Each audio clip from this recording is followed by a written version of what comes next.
Terima kasih Anda masih bersama kami di Sapa Indonesia Malam. Selain Pak Abdul Rahman Saleh, Ketua DPRD Sulawesi Tenggara, saat ini juga sudah bergabung tenaga ahli utama kantor staf Presiden Ali Mohtar Ngabalin. Selamat malam Pak Ngabalin. Selamat malam, Sofi. Assalamualaikum warahmatullahi wabarakatuh. Waalaikumsalam warahmatullahi wabarakatuh. Tadi tentu Pak Ngabalin sudah sedikit banyak tahu apa yang saya perbincangkan dengan Pak Rahman, Ketua DPRD Sulawesi Tenggara. Jadi boleh tidak diceritakan kembali asal muasal kemudian ada rencana masuknya 500 TKA asal Tiongkok ke Kendari di tengah kita semua sedang sibuk mengurusi pandemi COVID-19, Pak Ngabalin. Kalau yang baru saya tidak tahu, tapi kalau ini materi terkait dengan 49 warga negara Tiongkok yang sejak Maret lalu kita udah pernah ngobrol ini Maret, itu mungkin kita bisa bicara. Tapi kalau baru saya kira sama sekali kami belum mendapatkan informasi itu. Nah, kalau yang 49 karena sudah masuk ya sudah begitu. Tapi yang rencana yang ini asal muasalnya seperti apa, Pak Ngabalin?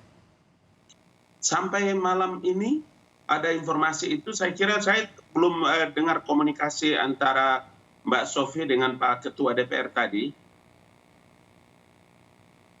Oke, begini, yang jelas dari Kementerian Tenaga Kerja menyatakan akan ada pekerja asing 500 orang berasal dari Tiongkok untuk bekerja di kawasan industri Virtue Dragon Nickel Industry Park atau VDNIP. Nah, ini kemudian keputusan ada di Kementerian Tenaga Kerja. Lalu dari pihak DPRD menolak dengan alasan bahwa kalau sudah berkomitmen untuk kemudian jaga jarak, stay at home, warga juga dilarang untuk beraktivitas yang berlebihan. Masa iya ada tenaga kerja asing masuk ke Indonesia untuk langsung bekerja? Begitu Pak Ngabalin. Dua hal, kalau itu dua hal penting yang harus menjadi perhatian. Yang pertama, dengan baik mulai dari keputusan Presiden sampai dengan regulasi dan undang-undang kekarantinaan kesehatan, tidak mungkin negara bisa melakukan satu tindakan di luar daripada kebijakan-kebijakan yang ada. Itu sebabnya hal yang pertama yang tadi saya katakan bahwa kalau ini ada informasi baru terkait dengan kedatangan 600 tadi, ini hal yang baru. Langkah-langkah yang dilakukan oleh negara dan pemerintah terkait dengan kita menghadapi pandemi corona COVID-19 ini, saya kira dan saya pastikan tidak mungkin bisa ada di luar daripada kebijakan-kebijakan yang dilakukan oleh pemerintah. Begini, ini saya mengutip berita dari Kumparan hari ini. Kementerian Ketenagakerjaan membenarkan sudah menyetujui rencana penggunaan tenaga kerja asing 500 orang. Ini diajukan, rencana penggunaan tenaga kerja asing ini diajukan pada tanggal 1 April. Itu sudah masuk masa pandemi ya, oleh dua perusahaan. Menurut PLT Dirjen Bina Penta dan PKK Kemenaker Aris Wahyudi katanya tidak bisa menolak karena mengacu pada Permen-Hukum dan HAM nomor 11 tahun 2020 dan peraturan perundang-undangan lainnya. Secara legalitas Kemenaker tidak bisa menolak permohonan pengesahan RPTKA. Tapi kan kondisinya ini luar biasa. Apakah kemudian tidak bisa juga ada hal-hal yang luar biasa untuk urusan tenaga kerja ini sehingga masyarakat yang ada di lokasi tersebut di Kendari ini merasa juga aman begitu? Ya, ini coba kita pelan-pelan dengar ya. Seperti pada waktu kita pernah membahas mengenai 49 warga negara Tiongkok, ya, waktu Maret ini cerita Maret. Itu kan protokol baik yang ada pada imigrasi maupun protokol kesehatan yang menjadi pegangan pemerintah Indonesia itu tetap dilalui prosedurnya. Keterangannya terkait dengan kehadiran dan kedatangan para pekerja itu, terus terang ini adalah informasi baru yang harus dikaji ulang. Kami harus kaji dan kami harus bisa melakukan koordinasi baik dengan pihak tenaga kerja maupun dengan imigrasi maupun dengan teman-teman di Kendari, Kanwil, termasuk dengan Pak Ketua. Pak Ngabalin mau bilang bahwa Istana belum dengar soal rencana ini? Saya mau bilang bahwa, karena begini, Mbak Sofi jangan lupa bahwa pada waktu China meminta izin untuk mendarat di Bali dalam menjemput warga negara Tiongkok, pada waktu itu kan kita sempat ributkan juga di tanah air. Padahal kita memegang satu prinsip yang disebut dengan resiprokal. Kalau kita bisa menjemput warga negara Indonesia di Wuhan, di Hubei, kenapa orang Cina itu tidak bisa, RRT itu tidak bisa menjemput warga negaranya? Tapi ini kan bukan kasus penjemputan, Pak. Iya, dalam posisi ini yang mau saya bilang.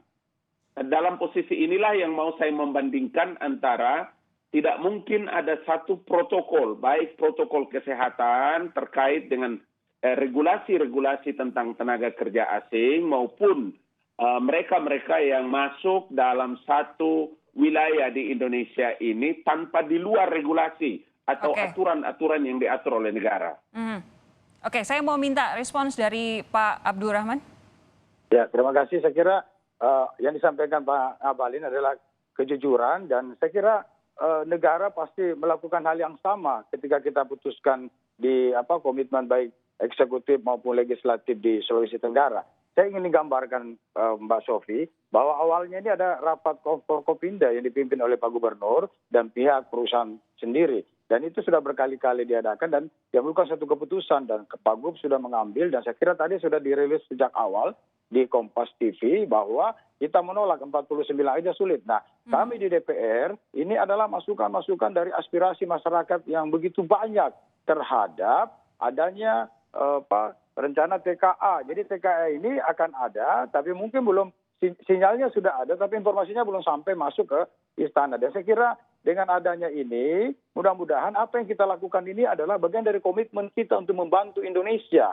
Bahwa kami pun juga menyadari. Nah inilah bentuk-bentuk tindakan yang nanti kalau lebih jauh lagi perusahaan harus recover dirinya untuk melakukan high skill terhadap tenaga lokal yang nantinya tidak perlu lagi misalnya datang tenaga asing begitu banyak. Itu jangka panjangnya. Pak Rahman, tapi begini, kalau kemudian tadi mendengar penjelasan dari Pak Muhtar Ngabalin bahwa Kemenaker sudah tanda tangan, katanya tidak bisa menolak karena sudah ada aturannya, tapi kemudian Istana tidak tahu, menurut Anda Pak Rahman aneh tidak? Aneh, karena itu yang dilakukan kalau dalam keadaan normal. Ini sekarang kita tidak normal. Ini ada Kepres nomor 12 tahun 2020 tentang bencana nasional yang non-alam. Jadi kita harus patuh. Dan ini kita tidak bermain-main ini terhadap COVID-19 ini. Di Sultra saja sudah ada 49. Bentar Pak Ngabalin. Ya. Silakan Pak Ngabalin. Saya tidak mendengar. Sorry, mohon maaf. Menurut Pak Abdurrahman Saleh adalah bahwa aneh ketika Kemenaker sudah menaikkan aturan izin soal masuknya tenaga asing ini ke Kendari, tapi kemudian Istana tidak tahu, sementara saat ini kondisinya sedang tidak normal. Ada bencana nasional yang sudah ditetapkan sendiri oleh Presiden. Pak Ngabalin. Ada dua hal. Hal yang pertama itu ini kan berbagai regulasi telah diterbitkan. Itu sebabnya tadi saya katakan bahwa tentu saja karena kita semua bekerja dari rumah. Kita mengeksekusi banyak pekerjaan dari rumah. Terkait dengan kehadiran tenaga kerja asing yang tadi Mbak Sofi sebutkan, Menteri Tenaga Kerja, maka kita mesti melakukan koordinasi terkait dengan seberapa jauh langkah-langkah yang dilakukan oleh Menteri Tenaga Kerja. Dalam posisi inilah maka saya ingin mengatakan bahwa tentu saja informasi ini kan sangat cepat dan kita mesti melakukan klarifikasi agar semua informasi ini bisa sampai di tengah-tengah publik dengan baik. Pak Ngabalin, begini. Ada satu hal yang tadi saya perbincangkan dengan Pak Abdurrahman Saleh adalah bahwa kalau sudah berkomitmen, ya kemudian harus dipatuhi bersama. Apakah ini menunjukkan bahwa di Kementerian Tenaga Kerja ada sebuah komitmen bersama mengatasi sebuah bencana nasional yang sudah ditetapkan oleh Presiden sendiri, sehingga kemudian tidak melakukan hal-hal yang harus atau perlu dilakukan untuk memastikan kesehatan dan keamanan masyarakat di Sulawesi Tenggara? Halo? Ya, silakan Pak Ngabalin. Kalau terkait dengan masalah keamanan dan kesehatan masyarakat, regulasinya jelas. Siapapun orangnya, jangankan orang luar negeri. Orang dari Jakarta saja datang di Kendari, dia harus melalui karantina, dia harus masuk dalam isolasi selama 14 hari. Ya, itu protokolnya. Dalam rangka apa? Untuk memastikan apakah orang ini dia masuk dalam positif COVID-19 atau tidak. Itu satu. Yang kedua, karena ini menjadi satu protokol yang sudah ditetapkan oleh negara.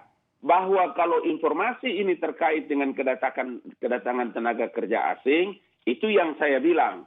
Kalau Pak Ketua sendiri juga menyampaikan, Pak Ketua DPR, Pak Rahman, kawan sahabat saya, kalau juga saya tidak mendapatkan informasi ini terkait dengan kehadiran itu, saya pikir itu yang mesti besok harus kita dapatkan penjelasan lebih lanjut. Yang jelas besok DPRD akan mengirim surat langsung ke Istana, betul ya Pak Rahman? Lalu kemudian apa yang akan dilakukan kalau sampai saat ini saja dari Pak Ngabalin, perwakilan Istana belum dengar soal kasus ini? Mbak Sofi, sebentar sebelum ke Pak Rahman, sebentar. Silakan. Kalau umpama besok nanti DPR rapat kemudian membuat surat dan harus mengirim kepada sudah pemerintah rapat pusat, dan sudah membuat surat, besok akan dikirim Pak Ngabalin. Saya minta secepatnya foto dan kirim ke saya. Oke, Pak Abdurrahman Saleh silakan. Oke, sip. Ini kawan saya. Kalau secara personal bisa saya kirim lewat PA, tapi institusi nanti jadi ada lewat Pak Ngabalin, nanti kita kirim juga. Nanti Pak Ngabalin ngasih informasi ke Istana kemana yang cepat. Tapi ini, kita cari solusinya bahwa apa yang disampaikan oleh Pak Ngabalin, saya kira direspon juga dari keputusan DPR bahwa ini pasti akan kita lakukan. Dan garis merah yang harus kita ambil adalah yang kita lakukan ini adalah mengikuti keputusan pemerintah pusat bahwa berkaitan dengan epidemi 19 ini kita lakukan. Nah, makanya kita patuh dengan Kepres nomor 20, kita antisipasi ini. Jadi jangan sampai bahkan ketika misalnya ada aksi saya pimpin, ini adalah warning. Ini adalah harga moral kepada kita semua untuk membangun rasa kesadaran kita bahwa kita ini harus kita selesaikan dengan cepat. Dan ingat, investasi dan tenaga kerja bukan itu selama-lamanya kita hentikan. Sementara waktu aja. Sampai ketika kembali normal, maka Depnaker harus memutuskan yang normal. Makanya kita, mohon maaf dalam tanda kutip, jangan keputusan-keputusan di pusat menyengsarakan kita di rakyat dalam tanda kutip, sulit kita. 49 kemarin itu, kita nggak tidur 2 hari untuk memutuskan, akhirnya mereka dikarantina 14 hari. Dan harus digarisbawahi, sudah 1 rapid test yang kena 1 orang di perusahaan yang bersangkutan. Gimana kalau misalnya datang yang 500, dijudge bahwa mereka kena, meskipun mereka mungkin enggak. Nah, ini semua kita antisipasi dengan baik. Saya kira kita harus punya empati, rasa memiliki, rasa sense of crisis dalam kejadian ini, Mbak Sofi. Oke, sense of crisis. Yang jelas besok surat akan dikirimkan ke Istana. Terima kasih Pak Abdurrahman Saleh, Ketua DPRD Sulawesi Tenggara. Dan juga Pak Ali Mohtar Ngabalin, tenaga ahli utama Kantor Staf Kepresidenan sudah bergabung bersama kami malam hari ini.